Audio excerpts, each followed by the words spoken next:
Hello. Welcome everyone to another episode of All Things Fitness. Today we are doing something different, and I have my two special guests with me, Fabio and Anna Marie. Welcome. How are you? All right.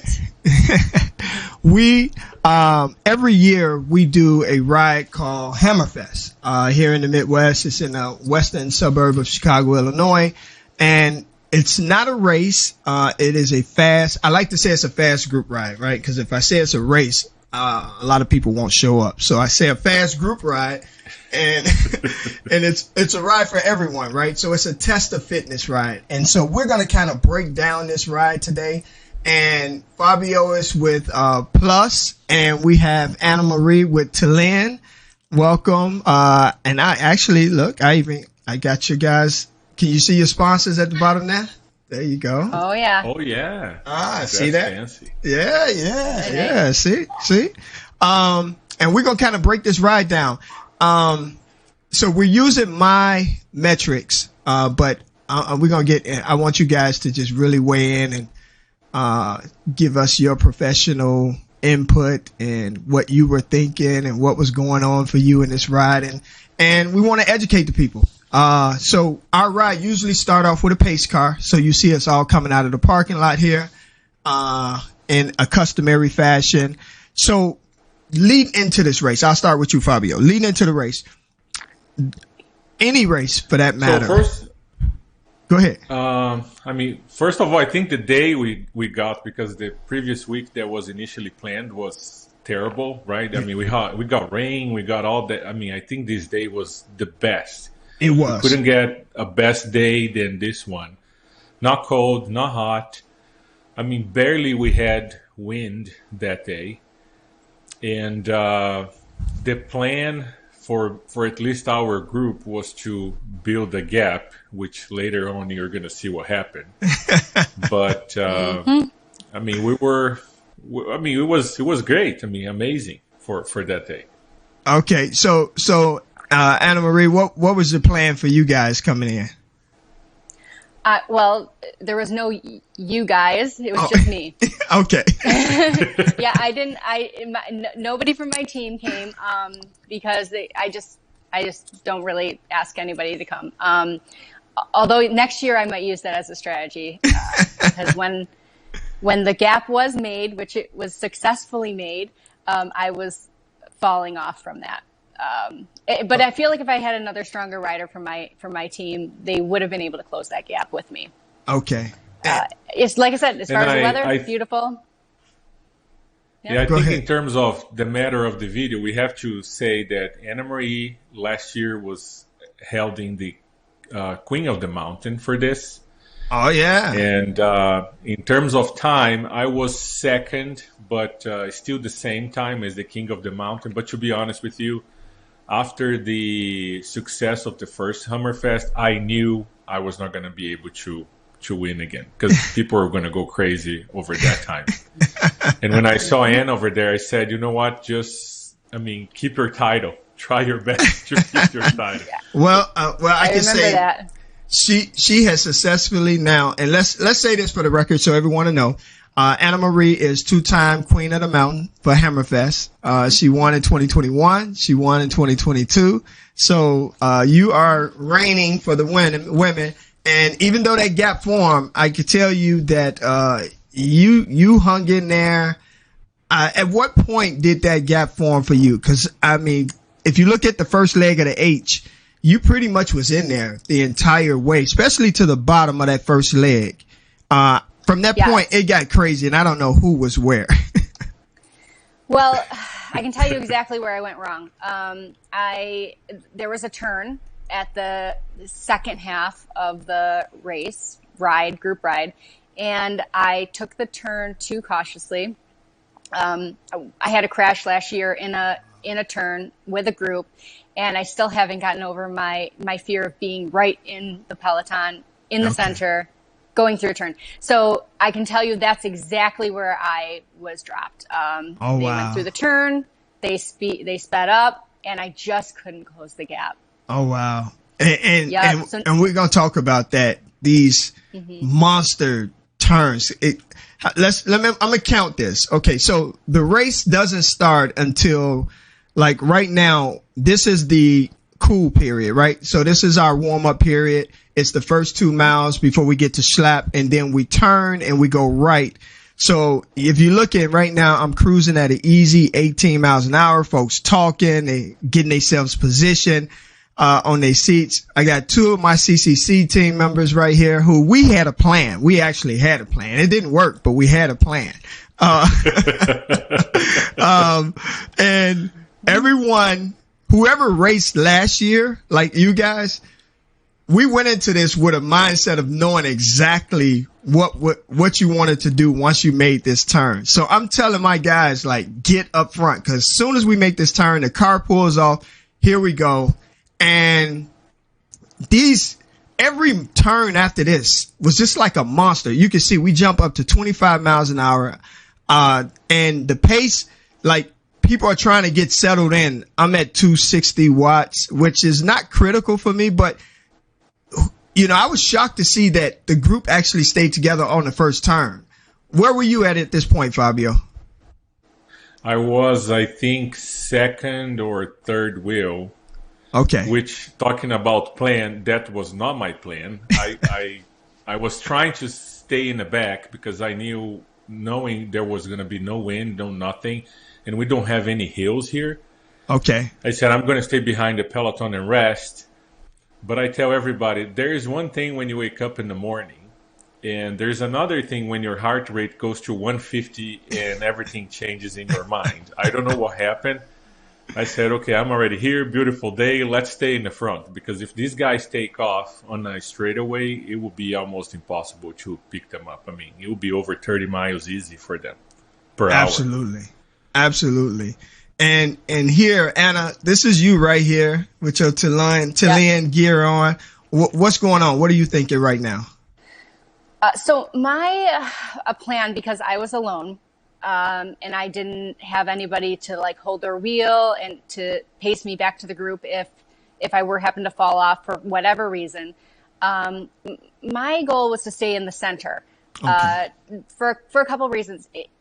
You never know if you're going to blow up or how hard you guys are going to push around a turn. What I mean by you guys, you men, are going to take off around a turn. And, it's no surprise to anybody that men are more powerful instantly than women. So I have to, like, really put the hammer down in order to stay with you guys around a turn, because it goes from a slower to much faster very quickly. So because I was alone, I wanted to stay in the center. My first thought is I don't want to impede other faster riders, just in case I let a gap happen, right? And I don't want somebody else who's in here racing to get dropped because I wasn't fast enough to close a gap. So I felt like in the center was a safe place for me. Okay. And my other thing was to stay in front of Anya. I knew that if I could stay in front of her in the case that she did get dropped, that we wouldn't be riding together to the finish, that I would be able to gain a little bit of time, at least in the first half of the ride. Okay. And that was pretty much the case. I think she's a little bit in front of me here, but I just kept an eye on her wheel. And if she were to start to drop back, I was just going to take over. Okay. So you had a plan then. You that sounded like you had a sound plan. So advice, so we got two scenarios working here, right? So Fabio, you have a team and you guys are trying to get things together, and I'm gonna speed us up over to Grove when we're making that turn on Grove, because that's when it really takes off. And then Anna, you pretty much your plan is, since you're by yourself, that's the advice you would give someone if they were, like, unsupported, right? They're in a race like this, and especially if you're a strong female cyclist like yourself, you thought maybe sitting in the middle was your best position. Yeah, my best position. And I also knew a bunch of the other riders there, and I knew who was around my level, right, of riding. Okay. And I tried to pick a wheel, and actually the wheel that I took was Twan's wheel. I don't know if you guys know him, but he's great rider, very steady. And I knew that I could stay on his wheel for as long as possible. And just at that one turn, I lost it. Okay. So I'm gonna speed us up till we get to Wait, where's the video? I'm going to speed us up till we get to that right when we about to hit Grove. Okay, so right now, I forget the name of it with the street at the, what is that? Caden Farm? I forget the name of the street at the top of the H, but we're about to hit Grove coming up here. So this is a sort of uphill. Last year, this section is what did me in because it goes slightly uphill and you're 9 times out of 10 is in a headwind. But today we had an actual tailwind. So it really worked out it really kept the group together because usually this would be the point where everything blows up. But right, if you look at the map at the top, we're about to hit Grove, and I think this is where, Fabio, you guys, like, I think this is where that first crazy surge came in to try to break the group up. And here there's Fernando, Ricardo. There's Ricardo from EBC. I was keeping an eye on his wheel. There's a couple people there that I know that I can ride with, so I was just trying to stay. I didn't know exactly what was a good position. You see me kind of looking because I know we're coming up to Grove. And I know, Fabio, you guys up front, and I realized how far back I was, and I was like, this is not a good, because if we get gapped right here, it's over. You know what I'm saying? And then I was happy to see, this is Rich. I think his name is Rich. He's from Trilabs out by me. He's on a TT bike. He's a strong rider, but I never ridden with him, so I was just trying to figure out if I get gapped, who's strong enough to close this gap when we hit Grove? So I think we're about to get into this turn. Do you remember this turn, Fabio? Where you were and what you were thinking? Yeah. So when we start talking here, we were still in the front, and the idea was we said, okay, we were actually it was too many of us over there from Plus. We were over 10 guys over there, even more than that, I think. Oh yeah. But we told Rafael and Mario, we said, don't do anything. Stay behind us. Don't pull. We were doing a 2-pace line turn at this time for the pulls. And the idea was to go as fast as we could. I mean, as fast as humanly possible we could go. You can see the guys already. Yeah, you can see it right there. 400 watts. Because, we just said, let's go all in, but don't let Mario or Rafael pull, and we tried. I mean, when we tried so hard at this time, but every time we looked behind, everybody was there. I said, that's impossible to create a gap with these people here. And I'll show you just what this was my thinking. So it was too funny. I'm gonna rewind this just for a second. I want you to see something. So we go around this turn, just to your point. You guys take off like maniacs, right? And the pace jumps from 20 up to 30 miles an hour. You can see everybody's out of their seat. Like, people trying to figure out if they even have this gear on their bike right now. Like this guy right here, he looks like, do I even have a gear for this? And so I decided to jump on the outside because I refuse to get dropped right here. And I'm moving my way up to the front because my mind was I was going to get on the back of Plus and I'm going to ride Plus. But I wind up going too far. And I'm like, whoa, wait a minute. Wait. I don't want to be in the front. I am right there. That's it. I wanted to get right here, but when I realized I was going too far up, I'm thinking to myself, these guys are going to want me to stay in front. So I started backing off. So at this point, you got a solid pace line. We're at 28 miles an hour. This is what I love about a good train. 120 watts at 29 miles an hour. I mean, you got to love that, right? You just basically getting pulled along the way. You guys put in a hard surge. That first surge, Anna, what was did you make that first surge okay, or how did that work out? Yeah. I was I was in the center of the pack, and I didn't have to stand up because I'm pretty light, so I don't have to push a ton of watts to like you guys maybe pushing 700-800 watts to get through there to close those gaps. I might have to push 450, right? Or 500. So I didn't have to stand up. And I still was in the center. I just was drafting and holding on. My best thing I did was be on the inside of the turn there. Since Okay. I wasn't on the outside of the turn, I was able just to stay with the pack. And so here we see now the Peloton is coming back together. You guys made a monster surge to separate everything. I'm going to kind of go up some as we go down Grove. And now what you have is just people repositioning themselves, right? This is an awesome pace. It's not a race, but at the same time, it's a race pace. You know what I mean? We're moving 27, 28 miles an hour.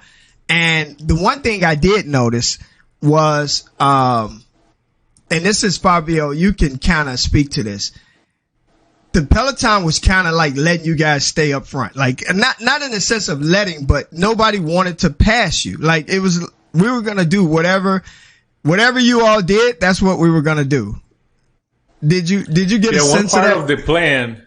So one part of the plan that was not in the plan is, when we were trying to surge and doing all that, I realized later that people got you. So if you show off at the very beginning who or what you were trying to do, people will know it. And they saw all these riders from Plus in the front. And they said, we're going to let these guys pull. We're not doing anything. And let them pull. And then when we said, okay, let's stop working let's see who's going to come in the front and work with us. Nobody wants to do anything. Because we were doing like almost 30 miles an hour. And when we take the foot from the gas, we reduce to 18, 19. Right. And then it becomes like a joyride. You can see people talking, laughing, and then you have another surge. But that was the whole, all the way. And I was kind of a little tired over here already. Because we were doing a lot of work. And I went all the way to the back to check. Okay. I said, let me see how the back is doing. And we're talking about not even half an hour of a ride yet. I went back there as the last guy. It was like a joy. You could eat popcorn, have ice cream, and do your 24 miles an hour. And it was 110, 120 watts. People were still talking, enjoying. Right. I said, that's amazing back here. Yeah, it was a lot more work up front. So let me ask you guys from an individual basis. So your training, how do you train for a ride like this? What kind of training do you do? Like, how do you do a lot of fast rides? Do you have specific type of training that you do? What do you do? If somebody was saying, hey, I would love to ride a ride like that, but those paces seem really crazy to me. I don't know if I can keep up. And I can tell you, everybody out there, not everyone out there, if you take them out of this Peloton, they probably have never reached that pace again. So how do you explain that? So for me, my training consists, last year, my training was hard every single ride. But I had a lot of learning to do and to go from like 19 average rides to 21, 22 average rides. Tlen is hard every single ride.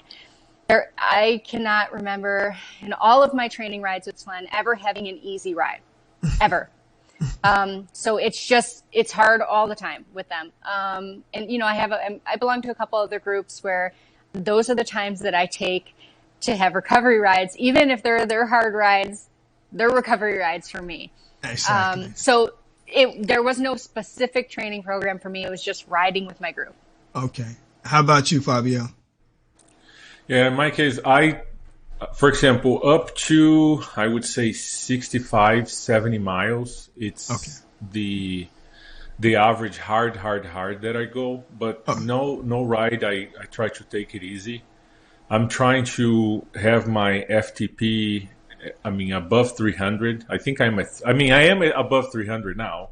Okay. But I'm trying to get as high as I can and sustain that for longer pulls. Because as you were saying before, I can do 20-minute pulls and stay there. When I find my pace, I can be there. But there was a coach, the guy, he moved, and he said, if it's a hard ride, like Anna is saying, you have to manage your matches. That's so right. You will burn them accordingly. And I mean, again, doing Hammerfest before, I know how many matches I had and how I have to use them, but I can recover pretty fast. Okay. If I burst here like 1,000 watts, we were trying to play Chase the Bunny over here from time to time. So I will go and I burn like 2 or 3 matches, and I want to see who is coming behind me, because the plan was also, we were talking how we're going to build a gap is to block everybody and release a bunny. But my training is like that. I mean, I can burn a lot of energy and recover really fast, and that's what I do normally 3 times a week.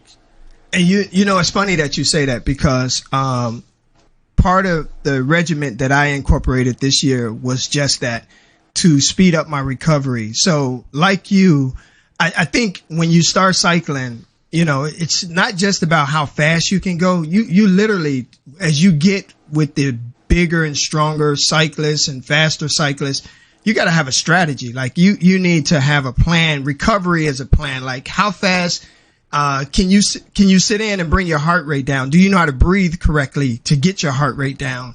All those things like play a role. And on this ride, last year when I got dropped on this ride, it was the same thing. Like Anna Marie, like you saying, you know, it was kind of like I was just riding to get to a certain mile per average, but I had no idea that the surges and how much it would take out of me, and I didn't know how long it would take me to recover. And when you don't know that, you'll burn you too many matches too soon. You know what I mean? But if you kind of know, like, okay, I have 7 hard surges that I know I can do and recover from before I go in the red.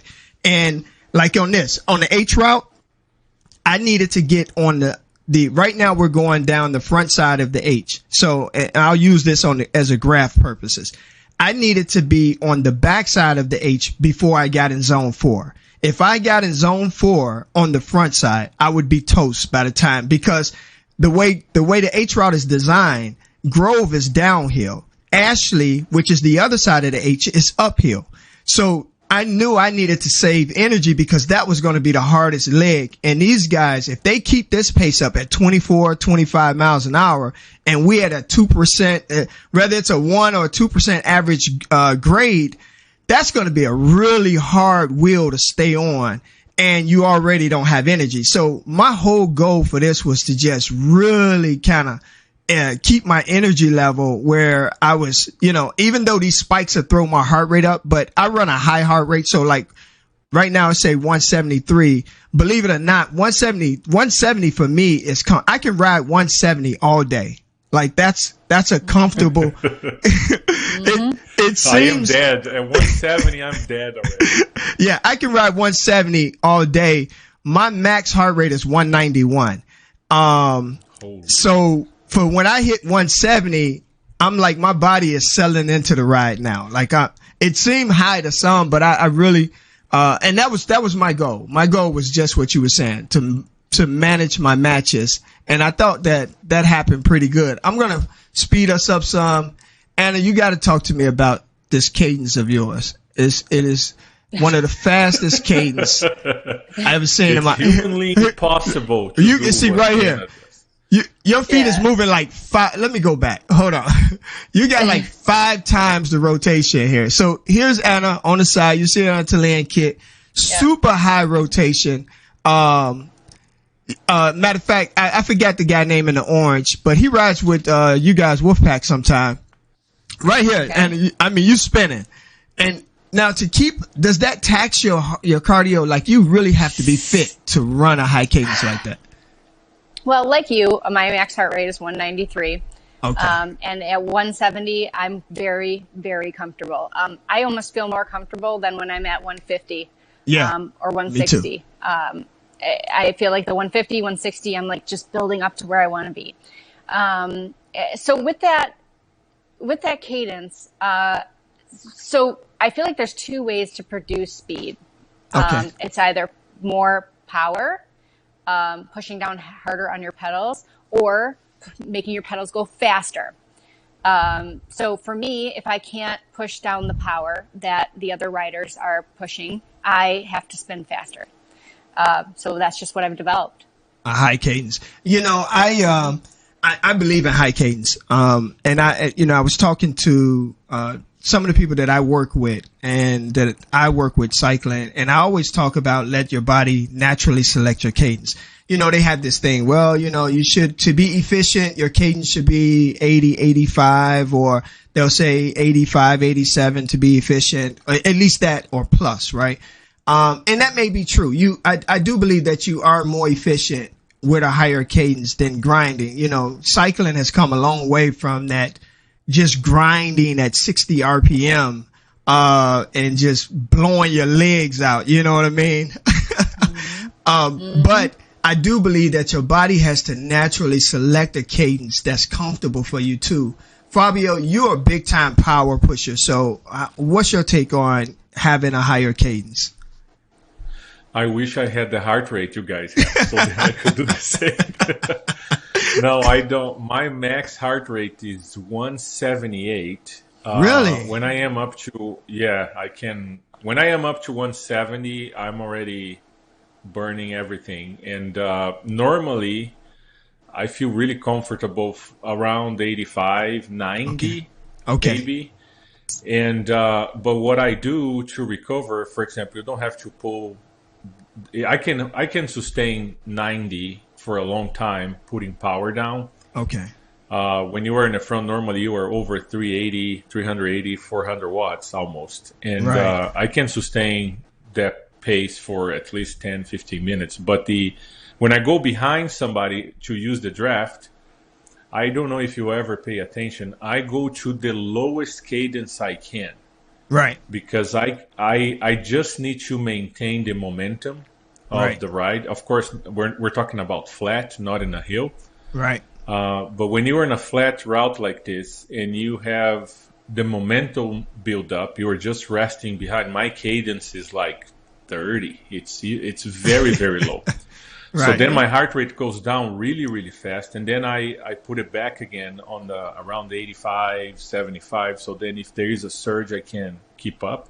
Right. A guy told me the other day, he said, if you keep doing that lower thing when you're resting and somebody pass you, you are in the wrong gear. And it is true. It is true. But it's the way I used to rest. Right.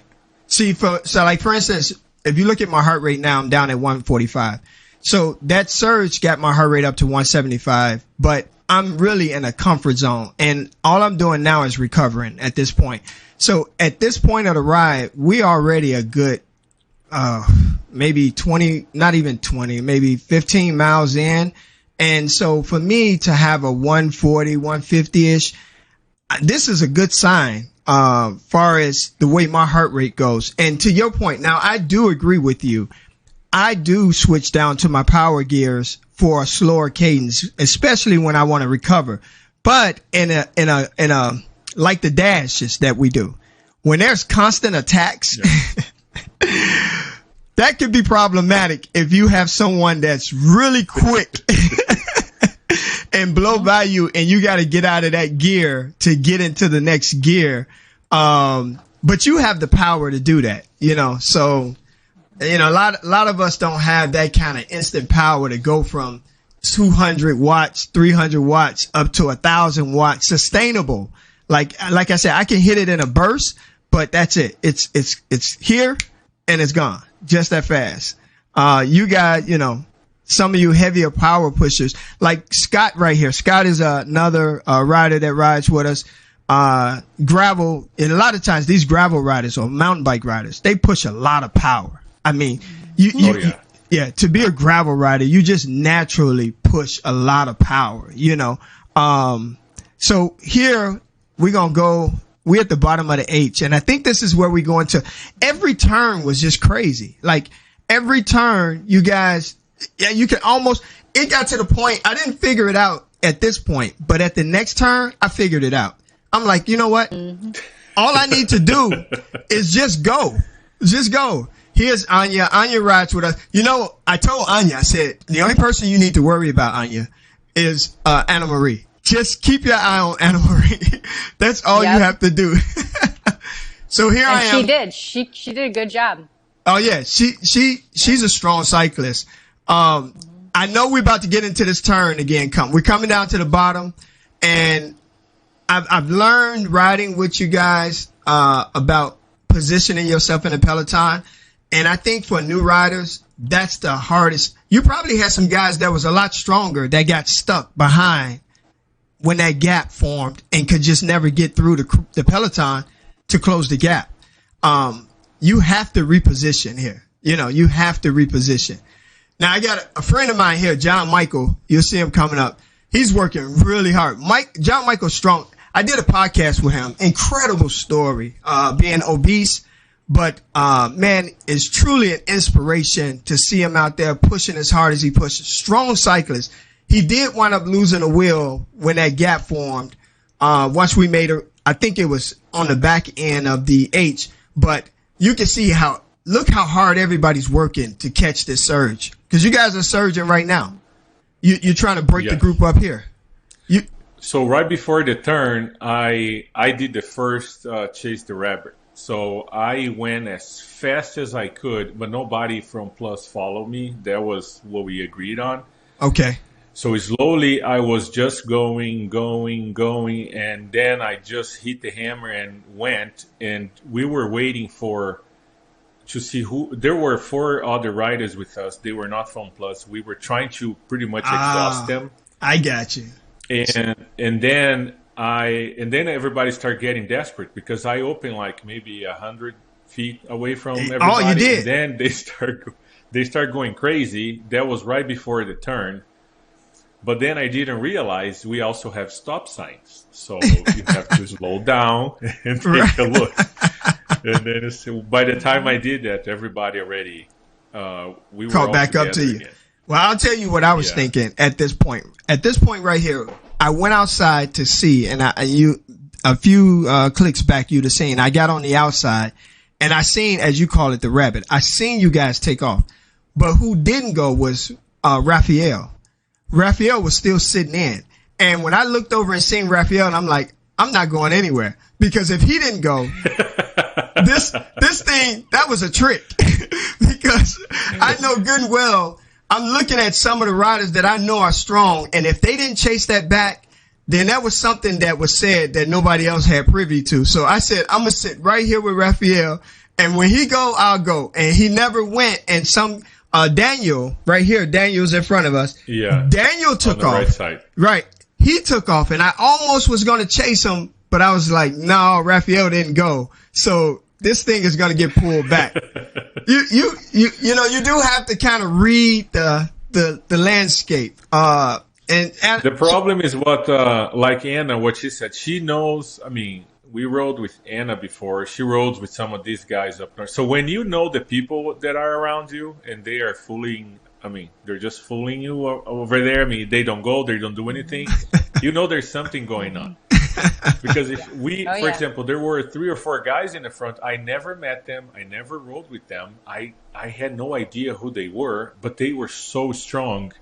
And one guy, I think he was like 8 foot tall. He came by me. I look at him. That's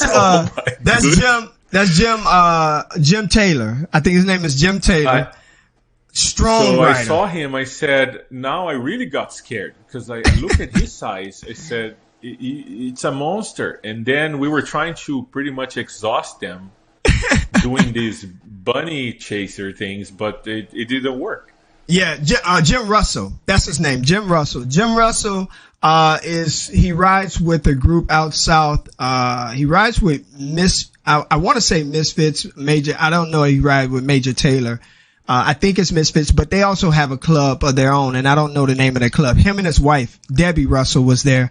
Jim Russell is a monster. I mean, it's certain people when you see them on a bike, and you just know, like, my heart rate goes up right there just looking at them.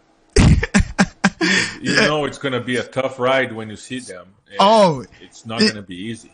I had a joke. I said that there are certain people that you get fitted for a bike. You know how you buy your brand new bike and you get fitted, and it takes me a while to settle in. I got a new bike this year for Zari, and I love it. It's an all-around bike, race climbing bike.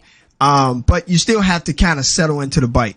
When I seen Jim Russell riding, and I'm like, man, it was almost like he went into the bike shop and they stuck a seat in his butt. It was like, you fit.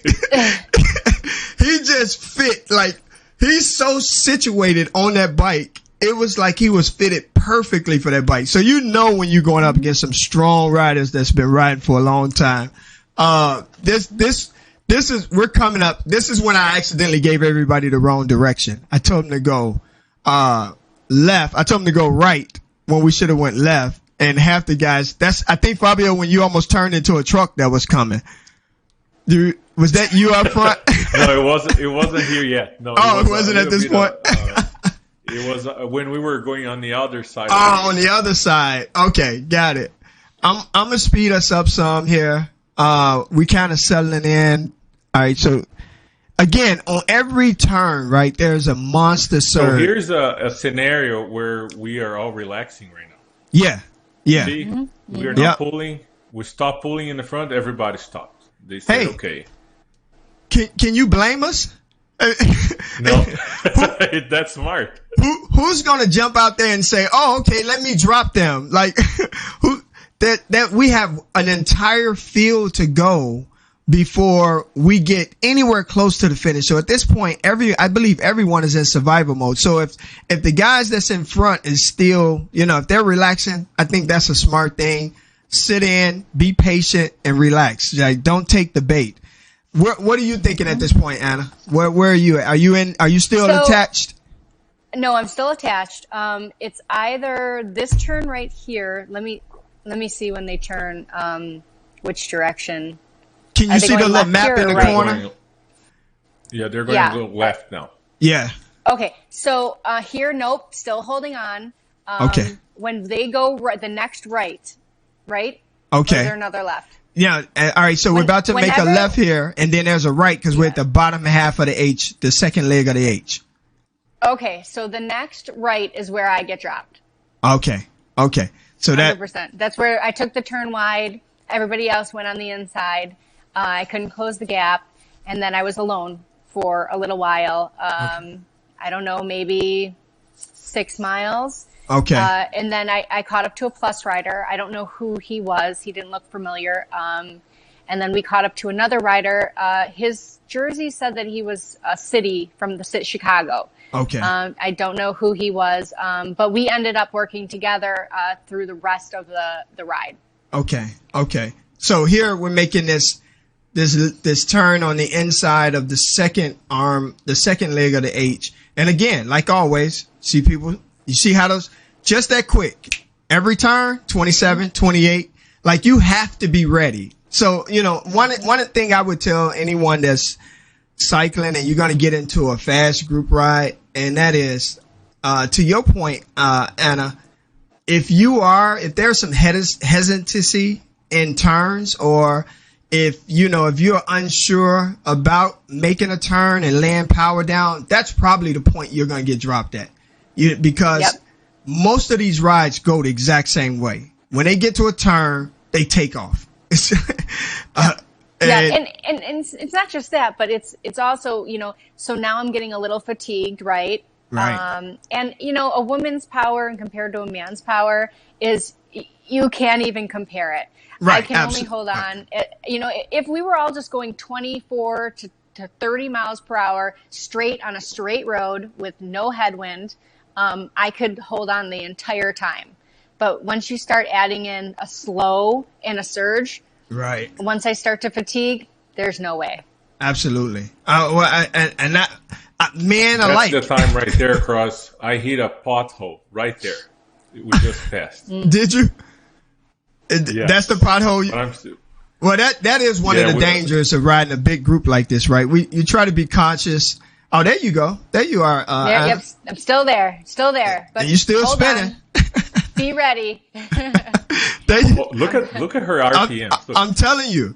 I mean, even at this point of the race, right? We are halfway through, and you still got a high cadence. Like, that's impressive. That's extremely impressive. What was the other lady, Anna? Do you know? She was behind you here? Anya, she was right?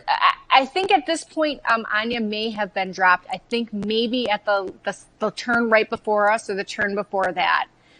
She was working super hard to stay to stay with us. So this is the turn right here. I'm on the outside. Right? Okay. So the turn's going to come, and I'm too far out. I see. And I don't cut it. I don't cut it quite right. Right. All of a sudden, yep. Look at this effort. Gap comes up, and I'm working as hard as I possibly can. Man, I think I'm tired looking at you. Look at that. Yeah. 200 RPM. Look at that. Yeah. Oh wow. My head yeah. is down. I'm going as fast as I can. Oh yeah. I will be shocked if this is the turn I hold on to. It could, maybe it's the next turn I get dropped, but because I'm still here, so I'm shocked. Now I tell you this. It This must funny. be the next one. It's funny because I remember this very clear because my thought was to hang on your wheel. I was for certain that you was. I was for certain that you was gonna stick. So instead of surging, I decided to hang on your wheel and let you pull me into this Peloton. That's exactly what my thoughts were on this. Well, that's what I did. So it must be the next turn. It must be the next one. I'm not really paying attention to the course while we're riding. I'm paying attention to the reel in front of me and the people in what if they're doing in front of me. Like I'm not looking and going, oh, there's a turn in 0.1 miles. I don't have time for that. I'm just trying to survive. Okay. Yeah. So what I'm doing at this point here, now here's my other ride. This was Scott. I knew that Scott he's gonna attack anything. He's like a mad dog. Anything that look like it want to get away, he's going to chase it. So now my goal is to stay on his wheel. And this guy right here, his name is Reggie. He rides with EBC. He's a very interesting rider because he's not fast. When the group take off, he always gets dropped behind, but he's like a locomotive, man. You can almost guarantee he's going to come powering by you. So later on in the ride, I kind of learned his style of riding. So I could always guarantee that he was going to come up and I can get in his draft. And he's about 8 feet tall too. So you got like 2 8 feet tall riders on here and they make, you couldn't ask for a better draft when somebody's almost like a giant. Mm-hmm. So here's actually, the turn. I joke with him. This the turn right here. Sorry. This is the turn. Yeah, it's okay. And took it way too wide, and see how the pack spreads out. Yep, and look at that surge. So now, as all these people are trying to close this gap, I'm back. Just can't. And I think Reggie, the one on the blue bike you're talking about, is the one that he closed the gap, right? He's with everybody, but about 6 miles down the road, he dropped, and one other plus guy dropped. I was able to catch up to them, and then we all rode together. Yeah, this is where, now we're on Ashley now. So in my mind, this is the road that's going to make the difference. If I can stick here, then I know I'll finish at the end. We're on the back end of the H. I got a 170 heart rate. I'm running 100 RPM. We had 27 miles an hour. The surge didn't already happen. So we have at least 10 miles of straight cycling at this point. And I don't know if we're going to catch it, Fabio, but you're going to have to explain, this camera truck. This draft. We're going to have to explain this camera truck thing. It happened on Ashley. Here's a guy, Ricardo here I just met. He did the double. This is one of the guys did the double century. Here's another surge again. I mean, it was just surge after surge after surge. It was incredible. Yeah, I think here we got one of the truck, the stop sign with the truck, I think happened around here where we were all coming and we not yet. The truck hasn't come yet. I'm trying to reposition myself because I keep believing that you guys are going to break this group up. So I'm trying to get up to the front. I'm telling you, I've learned now, because before I would just sit in, like I would sit in the back assuming that everyone's going to go. But, when you learn, like you say, you learn different cyclists, you kind of learn, like, if you let that gap, all it needs is a small gap, and it's a monster closing those gaps. And once you close it, then you have to have the legs to sustain. So it's one thing to close the gap. Right? No, the truck hasn't come up yet. The truck is going to come up on the side of us. That was just you guys, like, I don't know what you all was doing. Just, you randomly just decide, oh, okay, let's just get up to 32, 35 miles an hour. We got nothing else to do. Sure. Why not? So I'm gonna go forward some. And the other problem was when we were doing our let's not pull at all. There's a problem with that. People were getting rest. Exactly. Everybody was pretty much resting. And I think that happened 4 or 5 times where we went down to 18, 19 miles an hour. Right. And then everybody was using that to rest. I'm gonna try to fast forward some here to get to where this truck is. So here we got. I think it was on Ashley or was on the other one. No, it's on Ashley. Yeah, it's on Ashley. But it's closer toward the top of the H, and I don't want to blow past it. I'm trying to. So here we got a pretty good pace working. But again, to your point, I think it comes to a certain point in the ride where you realize, okay, it doesn't look like we're gonna break this Peloton up. Because we already gave up by this point. We said we're gonna have to do this at the end because there is no gap today. There will be no breakaways. It will be impossible. All right, let's see if we can find this camera truck. Because I didn't know what was going on. I literally. Let's see. I think it's closer to. All right, I think it's right up in. So here's another rest period. So this is your point. See how everyone looked like they're in that resting position. We're still moving 21, but man, listen, 21 is a vacation after what we just when experienced. You have like 4 lines, you see 4 or 5 lines maybe. Everybody's just, enjoying. Yeah, this is the recovery right here, and I think. I wish I knew the time that it happens. I think it's right after here.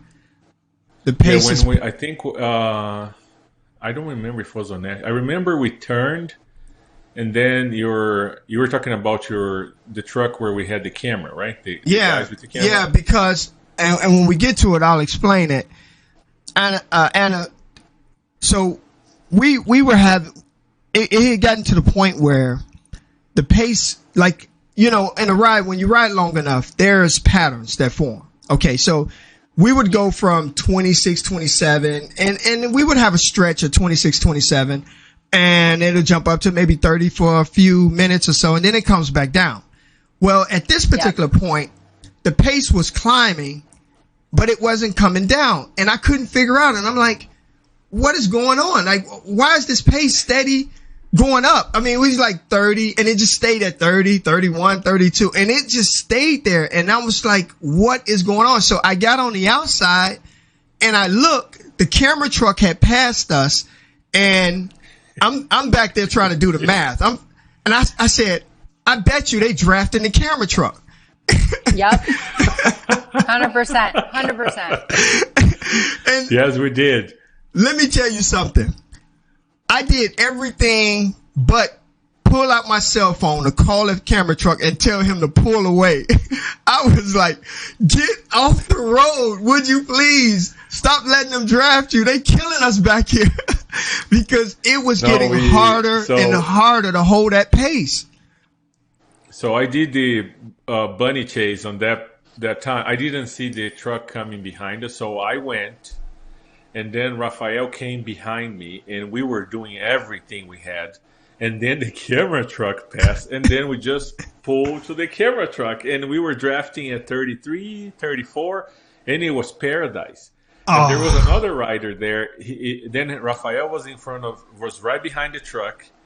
And then it was this other rider and me. And then you guys were screaming back there for the truck to leave, and the guy was doing this for you. Excellent footage, amazing footage. He's like, good and job. He thought we were. You guys are doing great. Good job. And I'm like, no. And we enjoyed that for like 3-4 minutes at least. It was amazing. And then I think they realized, and they were doing this on the road, and we were following them. And they say, what's going on? They said, get out of the way, but these bikers don't get out of the way. Oh, man. And they finally speed up and took off. But it was hilarious. Draft over there. It was hilarious. And I don't have I don't know exact. Now, I do have the camera footage. I won't be able to put it in this production, but I do have the camera footage. I'll show you after the production of you all drafting the truck, because I'm going to use it for a promo. But I don't know. It's somewhere up in this area where that truck came by. I think it was after cross when we turn right, and then we go down. We go south, and then I think when we go, I forgot the name of their road, when the H is in diagonal over there. You think it's there? On top of the H. I thought it was. So when we turn left again, going north, that's where the truck showed up. Because on Ashley, we were just cruising. So here, I know we're at the top end of the H, and we're rolling at this point. But again, this goes back to that whole heart rate thing for me. So again, we're at 170. So Anna, like you saying, 170 we can sit. Like for some people, this is an extremely high heart rate, but I'm really in my comfort zone right now at 170. And I'm thinking to myself that I actually got a real fighter's chance here in the end to close out this sprint that I know was going to happen at the end, which I didn't, but I felt like I did. I think here's where I'm finna check, because you can see everybody surging. Like, I think the truck is up front now. Yeah, this is it. You see, you all are already following the truck, because see how this gap didn't form? I'm at 30 miles an hour. Look how strung out we are. That truck, they strung the field out so big. Like before, when we were at that speed, it was clustered. Here, you can see we're kind of stringing out because they were drafting this truck. And I'm like, what in the world is happening? And that's when I felt like I would have got dropped back there. But I forgot who it was that, no, we still don't have it. I guess that was just this monster surge. Because I'm looking up front now. It was going up north. Yeah, when we go south and then diagonal north. And then when we go straight north again. Okay. That's where the truck showed up. What was happening here actually was, even though I am here, I can say I'm not the fastest and the strongest rider out there, but I know some of these guys, as you said, they play smart. They were resting behind there, but I know they also need to burn their matches. So if you notice, there are a lot of fresh guys in the front now. Yeah. And they were getting tired with the game we were playing, like surge slow. And they said, let's just go. And then pretty much the plus people was not dominating in the front anymore. It was all these fresh guys that came on the front, and they were just hammering down. They just said, let's go. We're not going to keep waiting here. Because here we're Do you think that those guys did it a little too early?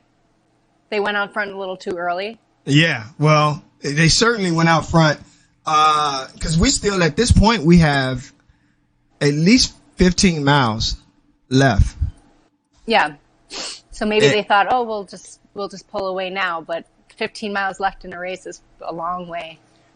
Well, it is. So and Fabio, they were learning what we were learning, because we've been trying to create a gap, up to this point, and we knew it would be impossible. If they were behind there, they were just, enjoying somebody was closing the gap all the time. They haven't seen what was going on. So they went up in the front trying to get a gap, and they couldn't. I'm gonna go up some, and I definitely want to talk about this finish, because that was interesting. I remember the street had a lot of trees. It was like I'm pretty sure it's going up on the H over there. On the other side, you're saying? Well, the trees would have been here at the back. We're going back. This is going south. So you saying it's on the inside going north? Yeah, let me see the street name here. Here's Jim Russell, the guy you was talking about up front. And I think Jim Russell used to, you can tell this dude is like 10 feet tall. Like, I like Jim, but he's really a strong. And is this Andre right here? With the yeah, Andrea, our Italian rider. Yeah. Your Italian rider. Yeah, this is the guy that always bumped me out. Andrea never liked to let me get into, like, when we do our a dash ride, and I try to get in the train, he always go around me to get in front of me. He never likes being behind me. He always bumped me out. So that's all right. I'm not fast enough, but by next year, Andrea's going to have to wait for me. Nice. Here we go. We go around. So the pace is pretty much going back and forth. I wanted to get this done in like an hour. So I'm going to take us closer to the end, and you can kind of tell me now. I want to get this from two perspectives. So on your closeout, Anna, did you have anything that you was chasing in that last, you know how we got to climb up? What's that? Caden Farm? What's that road we climbing up? County Line or Caden Farm, whatever that last road is coming up. Did you have? Yeah, that's Caden Farm. Caden Farm. No, 1 second. That's, I have it here. The very last, Caden Farm. Yeah, Caden Farm. Is to the end.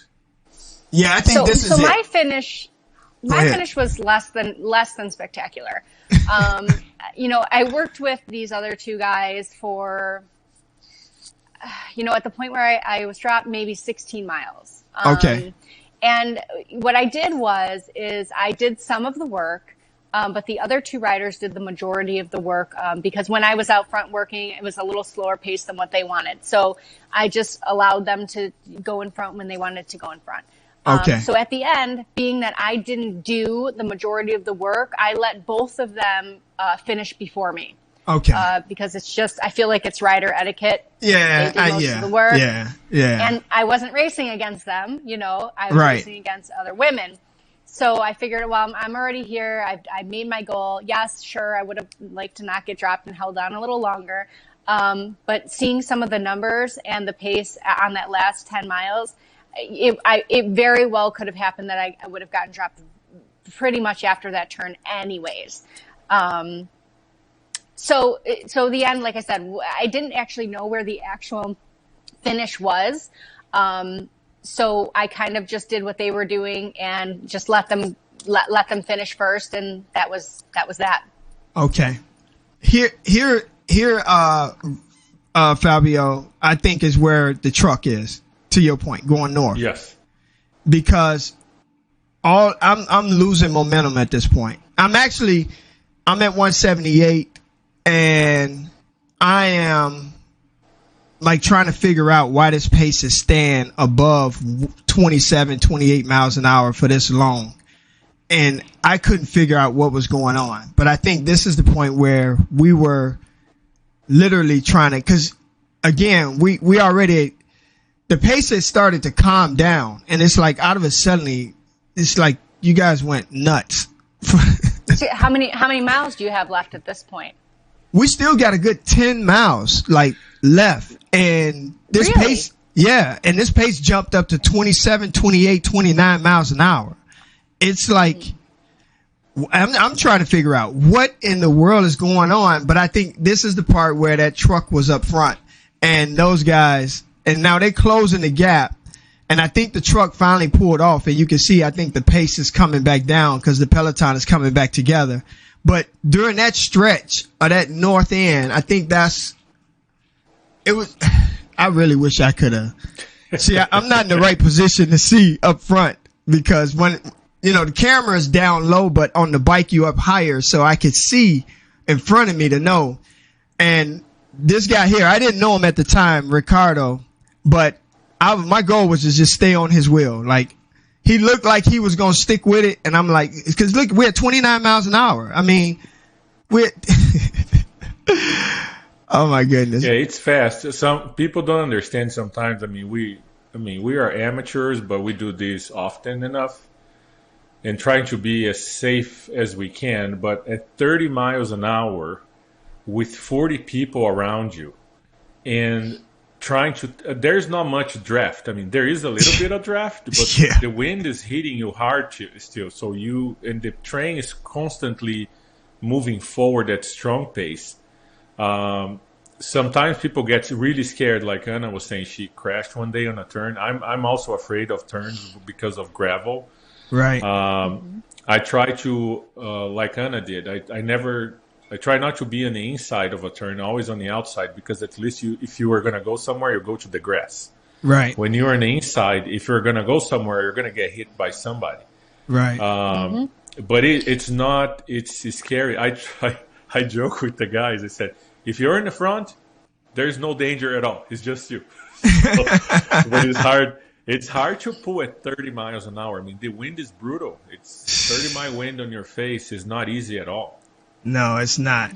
I think that last stretch right there was probably the last big effort before we get back to Caton Farm, and we did have a crash coming off of Schlapp to Right, Caton Farm. Yeah, when we turned on Caton Farm, yeah. That time I was And the now first one. When I turned first. So because that we were going crash to do involved a sprint. What you that say? crash involved. I'm pretty sure that crash involved Marek. From so Yes, he had I yes. believe he had a Plus jersey on, but he does ride with Tlen. And Marek is kind of known for crashing. Really? Yeah, Race the Lake.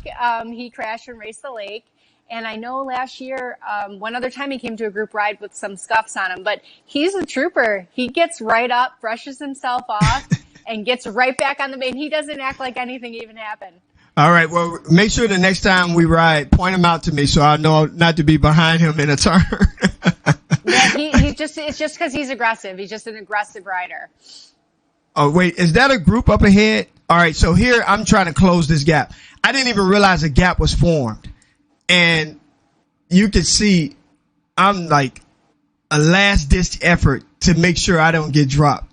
I'm telling you, I am determined to come in with the first group on this ride. So that gap had formed, and I didn't even realize that a gap was formed. That's the whole thing of getting stuck in the middle of a peloton, and when those gaps form and you don't see them. And in this case, fortunately enough, I had the legs to close that back.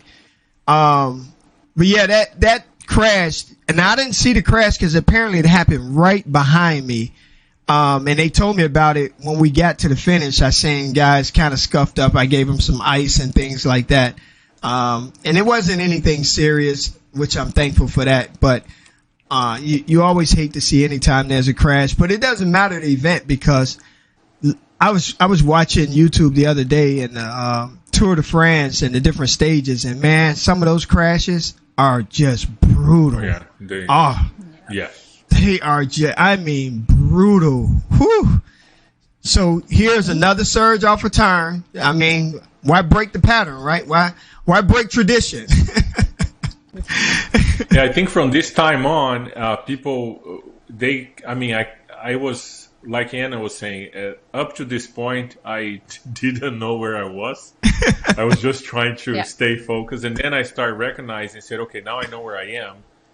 And then I changed my GPS screen. Instead of showing me the route, it was showing how many miles I had left. Okay. Then you can see people getting desperate and moving forward to stay in the front, because they knew pretty soon we are almost like 3 turns away from finish. Right. And it was not, either you were ready to be in the front, or it's gonna be hard to catch. And so let's go up to the front. We'll go up to, all right, we're coming down Schlapp now, and now here. All right, so we're about to make the turn right now onto Caton Farm. And this is where I was so nervous at this point, because let me tell you, I was already congratulating myself for just even being here. If you could have seen me back there, I had a smile. In fact, another group that wanted to be with us but couldn't because they was training for their 70.3 that was a couple weeks out. They had went by us and they had took a picture and they was like, you guys were flying across and you had this big, huge smile on your face. And I was like, it was because I said the picture you took was the front group and I was in it. That's why I had this smile because I was like, oh, I made it. And I actually got a heart rate that allowed me to still have some energy to kind of like make it to the end, not like die out. I'm at 168. So for me, I managed my effort well. But truth be told, Fabio, yeah, I did manage it, but you all helped that by recovering. Every time that you recovered, it allowed everybody else to recover. I'm right in front of you there. Yeah, I don't know see. if this matters or not. So I was emptying all my water bottles at this time. I said every ounce counts. Yes, I emptied them all. Yep. I took the inside right here. Yep. So the plan here was I was going to burn everything I had. And I told Mario is right in front of you. I said, guys, just follow me. I will hang in there as much as I can. And then I'm going to open. So then you see everybody's going faster and faster and faster. I am the front one right now. Okay. And I said, I'll burn everything I have. And then you guys just go.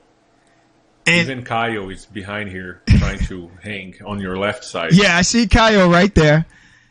And my goal was to stay as close to the front as possible to get to the hill. There was a certain point in a hill that I know I can climb, but I needed to attack at a certain point. So my plan was to try to stay. I wanted to get on the outside so I could see, but I didn't want to get too far out because I wanted to stay in the draft, whatever little draft there was. But you can see we took the whole road at this point. Nobody's like carrying. Traffic is not even an issue. I think right now the only thing people are concerned about is being in the right position for this hill that's about to come up to close out. That car is in another whole lane. Like, yeah, we took the whole. Oh yeah, everybody's moving forward now. Oh yeah, you can see. I'm still in the front there, doing everything I have. Yeah, you did. You got us up to a great pace because 27 on the end of that ride that's phenomenal. But I'm running into trouble now. My heart rate is getting up. I'm at 170. I am.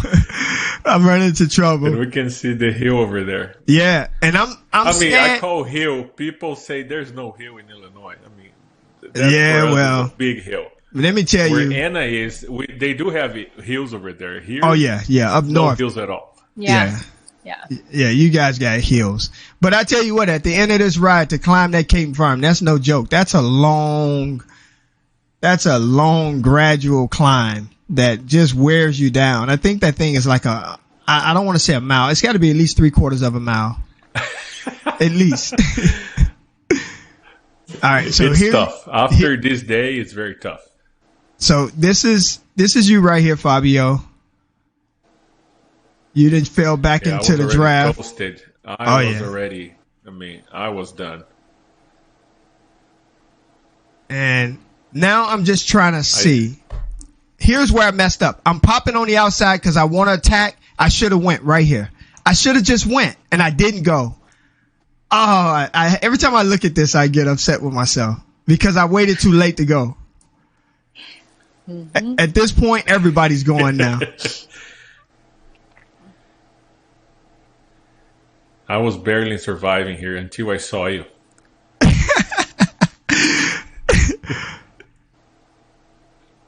I don't see where I am. Did you pass me already? No, right? No, I passed you, but you're going to pass me back because I'm fading now. I got discouraged because of I couldn't believe that many people was passing me. And it kind of like discouraged me. Seriously. I couldn't believe it. I'm like, are you serious? Are you kidding me right now? There you are right there. Now. Oh yeah, that's me. I remember I saw you. I said, not you. No, here's where you going to say, not me. I'm calling myself going to sneak up on you. And I'm going to sit here. I was just going to sit there. Now I'm going to go. Watch this. I'm like, I got you, Fabio. I got you. Finally, I'm going to beat Fabio up this hill. And then you start hollering out, not you, not you. and then you're gonna come blowing right back past me again. And all I could do was laugh. It was so funny because I'm thinking I got you. I'm telling you, man, I'm giving it everything I got right now. And there you go. I said, no, I cannot finish behind the cross. After all this work, no way. Awesome. Great job. Great race. Any last, if someone is watching this and they're new to fast group rides, I'll start with you, Anna Marie. What advice would you give them? Just get dropped as many times as you can, and keep coming back for more. That's the only way you're gonna get faster. Man, you know what? There are so many cyclists out there that hate getting dropped, and they don't understand. It makes you a better cyclist. Do not be afraid of getting dropped. It's okay to get dropped. Fabio, what advice would you give? Same as Anna. As I said, I started doing this 3 years ago when the pandemic started. And I remember my very first year I bought that road bike. Rafael invited me for the crank ride. I think Anna was there. And I got dropped in 5 minutes. It was only 5 minutes that took. And and I got dropped so many times. And I just said, and then one friend of mine told me, you are just the average of the people that you ride with. I said, I know my problem. I got to ride with guys that has a higher average. So that's then right. I start training harder and harder and harder, committed every day. Following always, there are way more faster guys out there. I just, like you were saying, I was trying to hang in there. With these other people I ride, I just try to hang in there. Don't get dropped. But as Anna said, the more you get dropped, you just did your best. I never go out and I try to be lazy. I say the heart rate tells a different thing than your brain tells you. And I love it. I think you're going to have more and more people every year. This ride is awesome. It's a very nice course. The weather is perfect. People are nice. You guys always do an amazing job. At the end with refreshments and fruits and snacks. I tell everybody, just pedal for the snacks at the end. Yep. There you go. Yeah. Well, we thank you all again. Thanks to Lynn Cycling Group Club and Plus Cycling Team and Fabio being a direct sponsor of Hammerfest. And congratulations to you, Anna Marie, again for defending your crown, second year. I have CCC next year is our first year. We're launching our race team. And we have 2 females. Anya is one of them. So hopefully, we can bring our own crown home. I'll from the men's side, I don't know. I'm gonna have to let the air out of your guys' tires or something, but we'll figure it out. But right now, I thank you all for being a part of it, man. You really make it special and a special event. And it's been a pleasure cycling with both of you, truly. And we got to do this again. We should do one of like a best costume one year. Like we're gonna have people wearing fantasies and costumes, and then the fastest tandem riders. We're gonna do a Hammerfest parade. Like it'll be a Hammerfest parade. There you go. I think over time we will get creative. Someone asked me to have a tandem bike section, and I actually thought about that, but I don't know how to do that. They wouldn't be able to ride in the same group because you're talking about corner and dangerous. Oh my goodness. Mm-hmm. Tandem bikes along with road bikes out there, that would be a disaster. Mm-hmm. But we'll figure it out. Over time, I think conventional wisdom would give us a way to make it happen. So guys, thank you so much for joining us on this podcast, another podcast, All Things Fitness. And if you didn't, go ahead and subscribe. You can follow us on Strava as well. Our new website is up, www.hammerfestccc.com. And if you want to follow us, we will love to have you see what we're doing in the future and what other exploits we will have to break down for you. All right, guys, thank you. And till we do it again. Skylar, thank you. See Bye. you guys. Bye-bye.